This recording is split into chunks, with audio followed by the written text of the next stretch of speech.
সবাই সকলে সবাই ভালো আছো। এই দেখো এটা হলো পাট শাক, আজকে এটাকে রান্না করব। তো দেখো পাট শাকটাকে গাছ থেকে ছাড়িয়ে নিয়েছি, ছাড়িয়ে নিয়ে জল দিয়ে ধুয়ে নিয়ে এসেছি। ধুয়ে নিয়ে আসার পর এখন এটাকে রোদে শুকাতে দেবো। এটাতে জলটা ঝরছে না দেখে ভালো। তো এই যে এই ঝুড়িটার মধ্যে এবার শাকটাকে নিয়ে নিচ্ছি, ভালো করে জলটা ঝরে যাবে। তো দেখো এবার সব শাকগুলো নিয়ে নিয়েছি, এবার এটাকে একটু রোদে শুকাতে দেবো, না হলে কাটার সময় সব একটার সাথে একটা লেগে থাকবে, রান্না করতে ভালো লাগবে না।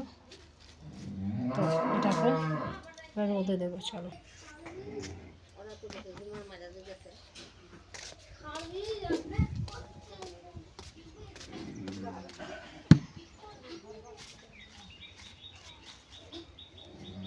এই যে রোদে শুকাতে দিয়ে দিলাম, তারপরে একবার এসে মাঝখানে এসে একবার নেড়ে দেবো। এই দেখো আমার শাক কাটা হয়ে গেল। আর এই যে রান্নার জন্য এখানে আমি পেঁয়াজ আর রসুন ছলে নিয়েছি। একটা সিম্পল রান্না। এই রান্নাটা খেতে বাচ্চারা খুবই ভালোবাসে, বিশেষ করে আমার ছেলে তো খুবই ভালোবাসে। এই যে তারপরে এই দেখো আমি এই যে হাঁড়ি কড়াই উনুনে বসিয়ে দিয়েছি, এবার জালটা ধরিয়ে নেব। তো জাল ধরিয়ে দিয়েছি। এই যে রান্নাটা করব এটার জন্য প্রথমেই কড়াইতে জল দিয়ে দিতে হবে। এই যে আমি জল দিয়ে দিচ্ছি,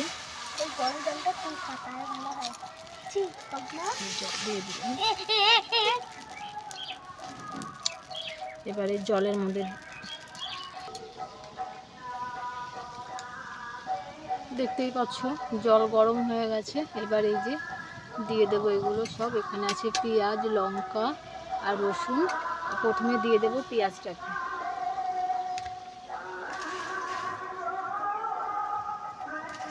পেঁয়াজ কাঁচা লঙ্কাগুলো চেরা,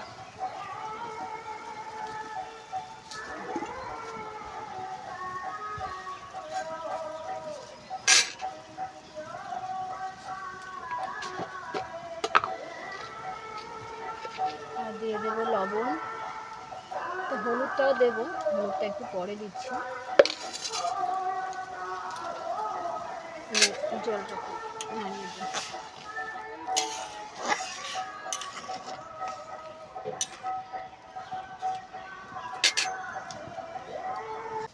দিই। তো সিদ্ধ হয়ে গেছে। এবার আমি দিয়ে দেবো হচ্ছে আমার হলুদ, হলুদ আদে না বেশি হয়ে যায়। এবার হলুদটা দিয়ে জলটাকে বেশ ভালো আর একটু ভালো করে ফুটিয়ে নেব। এই যে এদিকে আমি যেহেতু উনুনে রান্না করছি, সেহেতু হাঁড়িতে আমি চালটা এবার চাল দেব। জল আমার গরম হয়ে গেছে, হাঁড়িতে চালটা দিয়ে দিই। দেখতেই পাচ্ছ যে ঝোলটা আমার ভালোভাবে হয়ে গেছে। এবার এই যে বাটি নিয়েছি, বাটির মধ্যে ঝোলটাকে ঢেলে নেব।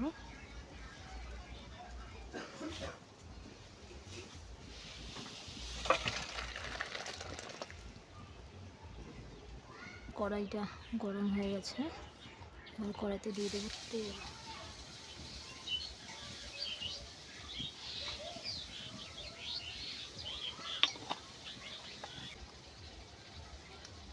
এবার দিয়ে দেবো রসুন বাটা, ছোটো করা রসুন বাটা দিয়ে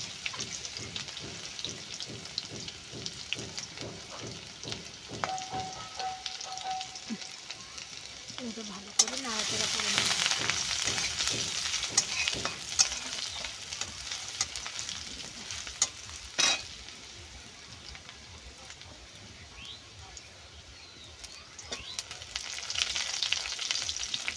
রসুনটা ভালোভাবে ভাজা হয়ে গেছে, এবার দিয়ে দেবো শাকগুলো।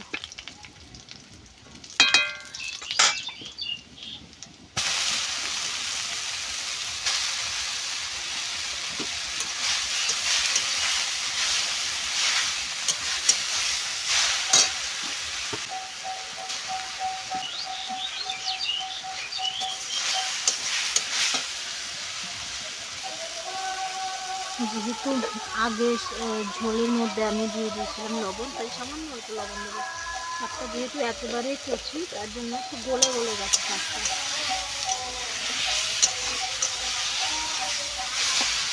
একটু ভাজা ভাজা হবে, তারপরে ঝোলটা দিয়ে দেবো।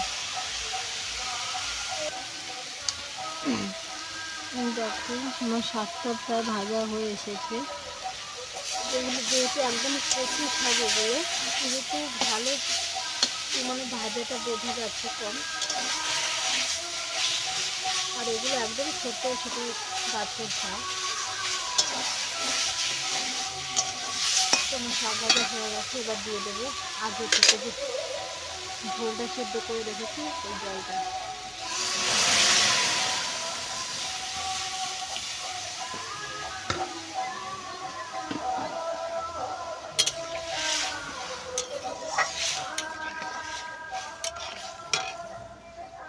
এবার এটা কিছু সময় একটু ফুটে নিক, তারপরে নামিয়ে নেব।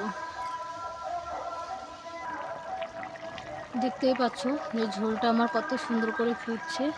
আর একটা কথা, এর মধ্যে তোমরা চাইলে কাঁঠালের দানাও দিতে পারো। কেউ চাইলে সিমের বীজ, মানে শুকনো সিমের বীজ থাকলেও দেওয়া যায়, খেতে ভালো লাগে। কাঁঠালের দানা দিলে তো খুবই ভালো লাগে খেতে। তারপরে এর মধ্যে চিংড়ি মাছ দিলে আরও বেশি ভালো লাগে। যদিও আমাদের কাছে এখন তো কাঁঠালের দানা পাওয়া যাবে না, আর চিংড়ি মাছে অ্যালার্জি আছে, তাই আমরা চিংড়ি মাছ খাবো না। তার জন্যই যেমন হয়ে গেছে, তো এবার এটাকে নামিয়ে নেব। ফাইনালি দেখো আমার ঝোল শাক রান্না হয়ে গেছে। কেমন লাগছে দেখতে? সুন্দর লাগছে কিন্তু দেখতে।